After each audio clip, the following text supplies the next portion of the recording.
Skënderbeu la vendin e parë në renditjen e përgjithshme pas humbjes në ndeshje më të rëndësishme të javës së 22 të Superligës kundër Flamurtarit. Në Vlorë, në një atmosferë të jashtëzakonshme të mbështetur nga rreth 4000 tifozë, vendasit e drejtuar nga Shkëlqi Muça fituan ndaj kampionëve në fuqi me rezultati minimal 1-0. Goli vetëm i takimit u shënua që në minutën e 4 nga kroati Pero Pejić. Përfitoi Teuta, e cila mori përsëri kryesimin pas fitores 2-1 ndaj Shkumbinit.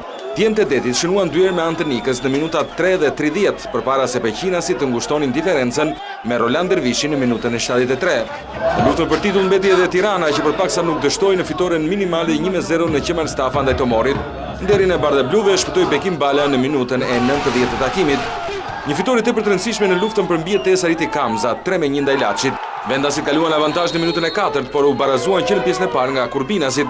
Por skuadra e trajnerit italian De Vekis do të shënonte edhe 2 gola në pjesën e dytë me Karapicin dhe Tepshin, duke kaluar në kuotën e 19 pikëve në vendin e 11, 2 më shumë se Pogradeci. Ta të fundit nuk shkuan më shumë se barazimi 1-1 me Bylis, duke rrezikuar mjaft pozitat e tyre. Të parë zhbllokuan shifrat ballçotët me Xhafën, ndërsa 5 minuta nga fundi, liqenorët gjetën barazimin me Elmazin. Pas javës së 22 kryeson Teuta me 49 pikë, ndjekur nga Skënderbeu me 47 dhe Tirana 46 pikë.